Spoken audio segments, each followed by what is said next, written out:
क्या प्राप्त हुआ मुझे? कुछ भी नहीं, किंतु आप सभी को दूसरा अवसर प्राप्त हुआ है, जिसे दिवंगत सम्राट महिषासुर के समान आप कदापि व्यर्थ मत होने देना।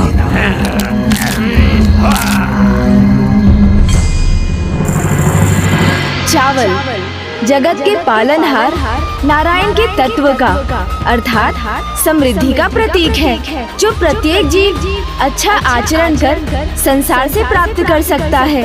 हमें ऐसा आचरण करना होगा जिससे हम असुर साम्राज्य की रक्षा कर समस्त संसार पर अपना आधिपत्य स्थापित रख सके, जो हमारा अधिकार है। गुड़ ब्रह्मा के तत्व का प्रतीक है, जो सृजन के अपने अद्भुत कौशल और गुण से किसी भी भोजन को मिठास से भर देता है।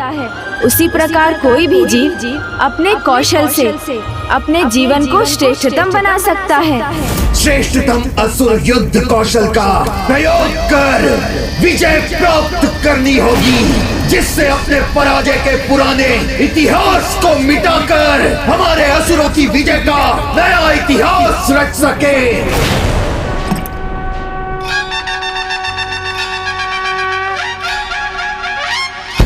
अब ये तुम्हारे भाव और प्रवृत्ति पर निर्भर करता है कि तुम किस प्रकार दूध, जो तुम्हें संसार देता है, चावल, जो तुम संसार से प्राप्त कर सकते हो, और गुड़, जिसकी रचना तुम अपने कौशल से करते हो, इन तीनों तत्वों का किस प्रकार मिश्रण कर कैसी खीर पकाते हो, अर्थात कैसे जीवन का निर्माण कर उसे क्या दिशा देते हो।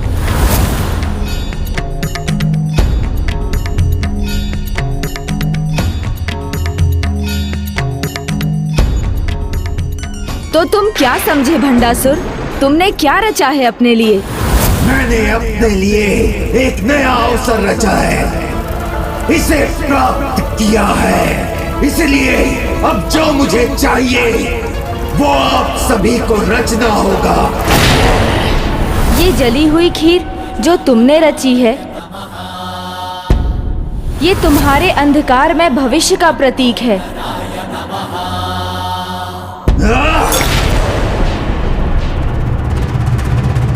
कभी कभी कुछ व्यक्ति स्वयं अपने स्वभाव और आचरण से वो दोनों खो देते हैं, एक जो उन्हें प्रकृति से मिला होता है और दूसरा जिसका निर्माण वो स्वयं करते हैं। तुम भी उन्हीं में से एक हो भंडासुर।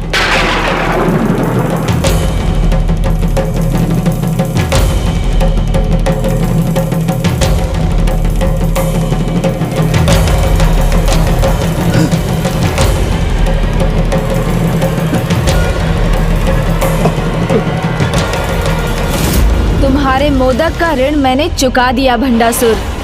जब तुम स्वयं अपनी रचना का आनंद नहीं ले सके तो संसार उसे कैसे स्वीकार करेगा? वो तो तुम्हें ही सब कुछ लौटा देगा ना।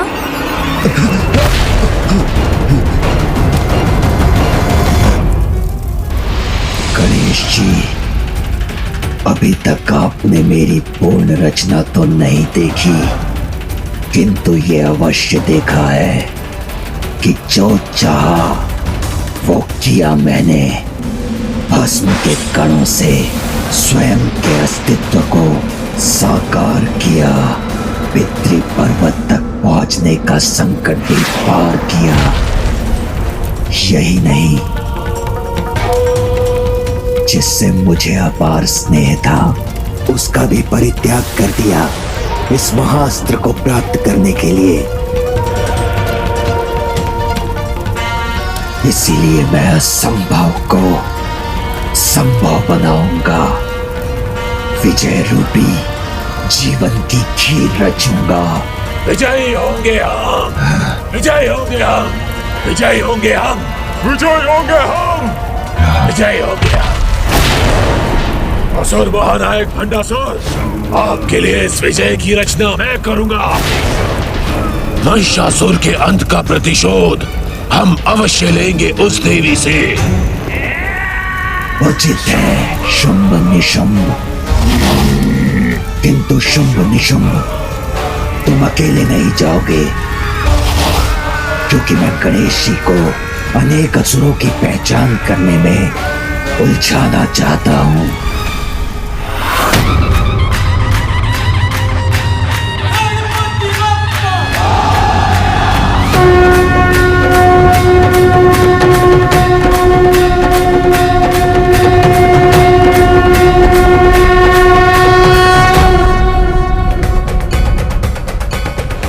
माता के मुख पर तनाव का क्या कारण हो सकता है, जबकि वो उस भयंकर दुष्ट असुर का पुनः अंत कर चुकी हैं।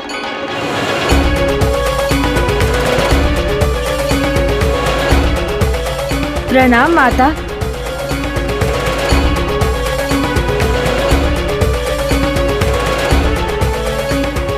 यदि गणेश का ध्यान इस युद्ध से बढ़ गया तो अनर्थ हो जाएगा। इसीलिए इस युद्ध के अंत तक मुझे गणेश से ये बात गुप्त रखनी होगी। प्रभु महाशिव स्तंभन के कारण सगुण से निर्गुण होने लगे हैं।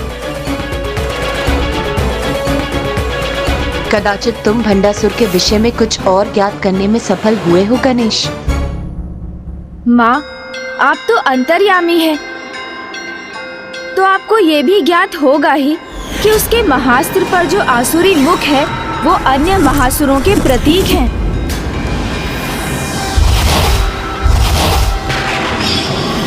देखिए माता, इनमें से अभी एक का ही अंत हुआ है, अन्य सभी तो अभी भी सुरक्षित हैं। अर्थात भंडासुर पूर्व काल के अन्य असुरों को भी इस युद्ध में उतारने वाला है। और अब वो जिन्हें भेजने वाला है, तुम्हें उन्हें ही पहचान कर उनका सामना करने का उपाय बताना होगा। क्योंकि मेरे वचन के अनुसार जब तक तुम शत्रु को पहचान कर उसका सामना करने का उपाय नहीं बताओगे, तब तक ना हम हथियार उठाएंगी और ना ही उसके आक्रमण का कोई उत्तर देंगी।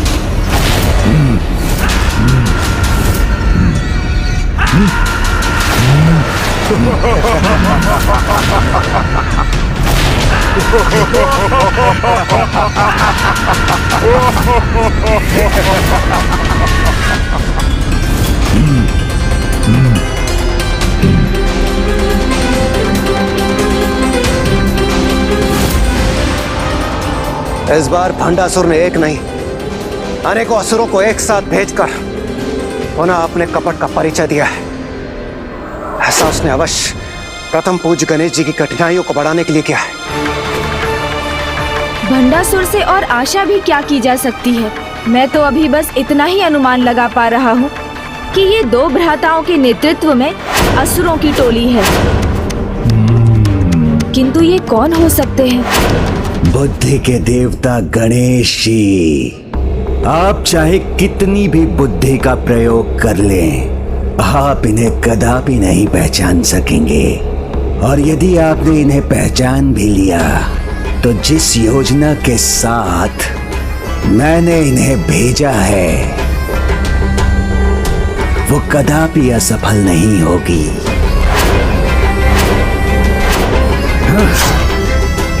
क्योंकि इनका तोड़ तो उनमें निहित है जिनको यहाँ लाना ही असंभव है।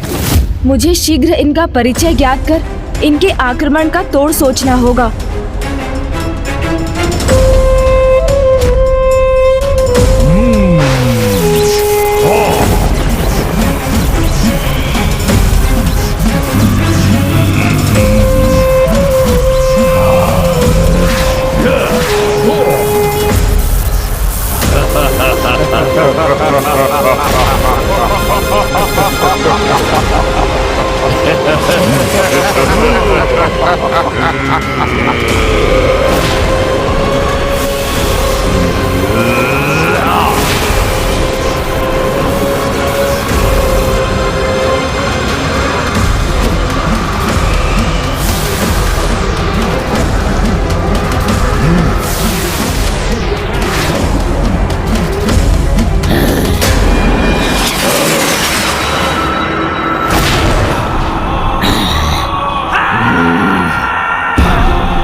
माता की सेना तो पुनः उसी स्थिति में है जिसमें वो पहले भी थी, क्योंकि गणेश जब तक उन्हें इन असुरों का तोड़ नहीं सुझाएगा वो अपने अस्त्र नहीं उठाएंगे।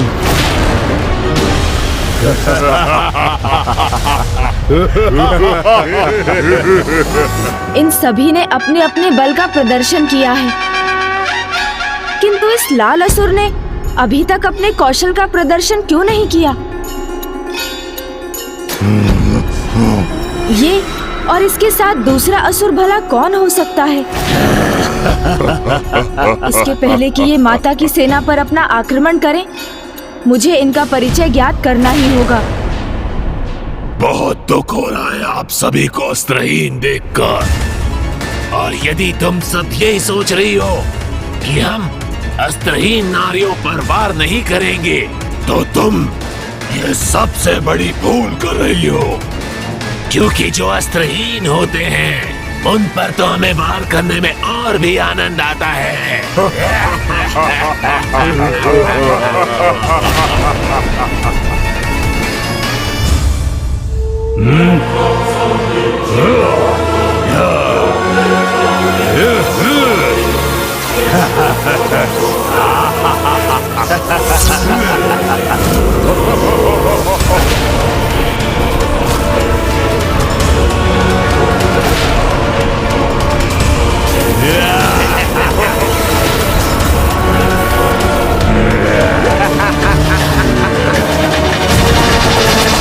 इनके हाव भाव को देखकर मुझे कुछ स्मरण तो हो रहा है, किंतु ये कौन है, ये ज्ञात क्यों नहीं कर पा रहा हूँ मैं।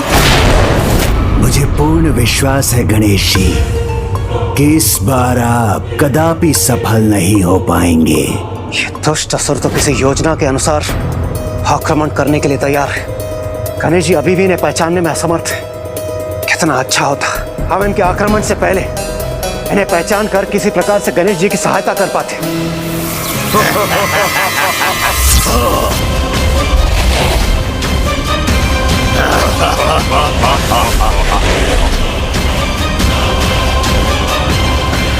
इन्होंने तो समस्त देवी सेनाओं को स्तंभित कर दिया।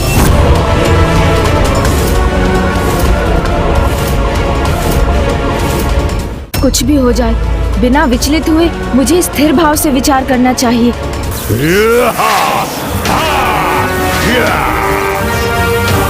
कुछ ही क्षणों में माताओं की सेना को आहत कर देंगे ये असुर।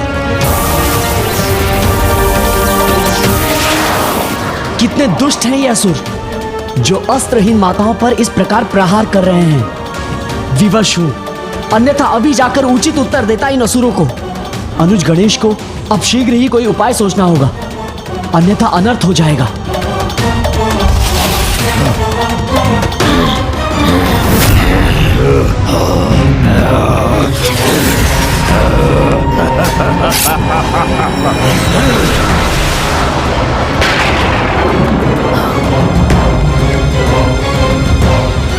मुझे शांत भाव से तब तक विचार करना होगा जब तक इन्हें पहचानने का कोई संकेत ना प्राप्त हो।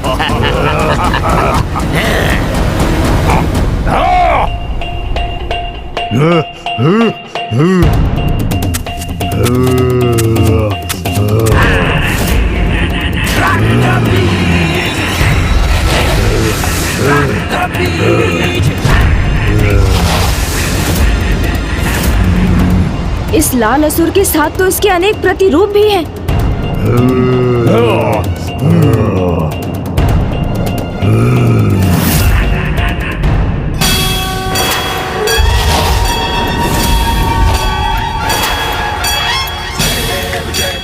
रक्त बीज,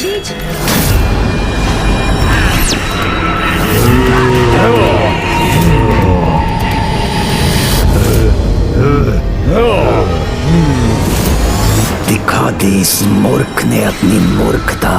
थोड़ा समय और धीरज नहीं रख सकता था, कहीं गणेश जी शेष असुरों के विषय में ज्ञात न कर लें। एकाग्र होकर बुद्धि का प्रयोग करो तो बड़ी से बड़ी पहेली का हल निकल ही आता है। अब मैं इन सभी को पहचान गया हूँ।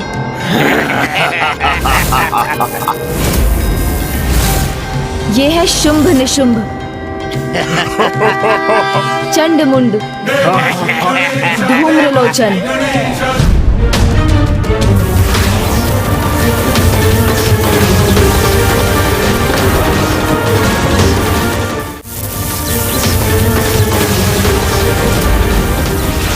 अब केवल माता ही हमारी सहायता कर सकती हैं।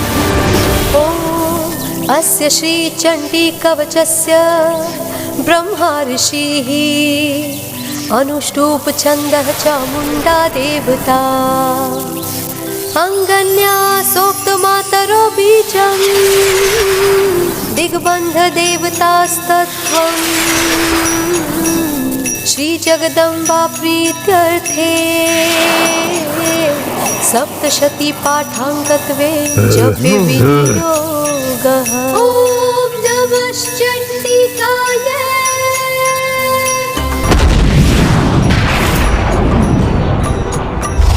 ॐ यद्गुहं परमं लोके सर्वरक्षाकरं नृणाम् यन्न कस्यचिदाख्यातं तन्मे ब्रूहि पितामह।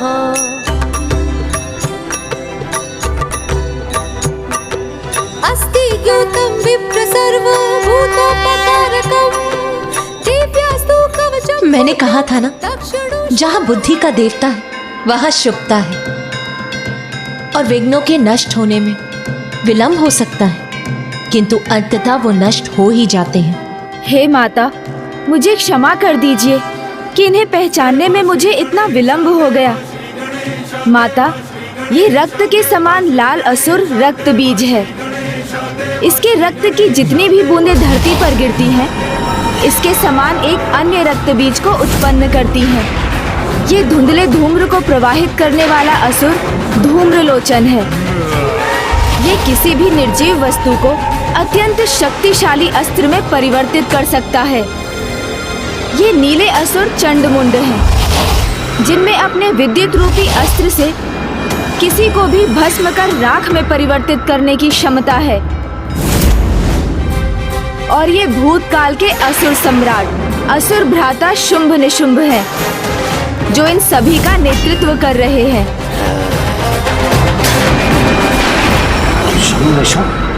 हाँ, उचित पहचाना आपने इसे।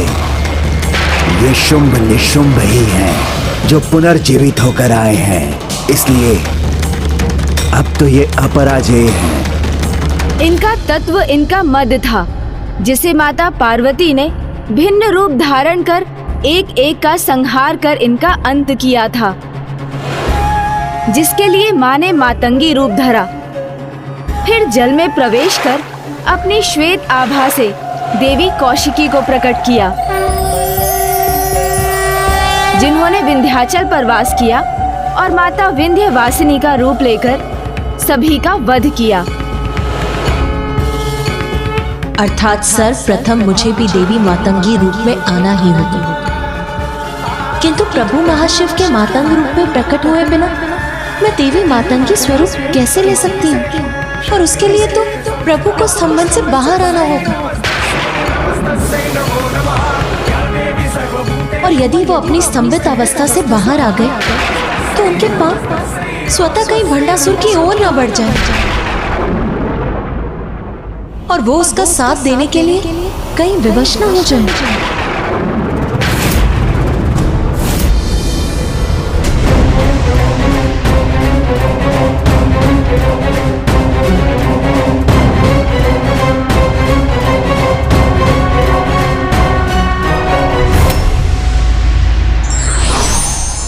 मन की एकाग्रता सर्वत्र सफलता के द्वार खोल देती है।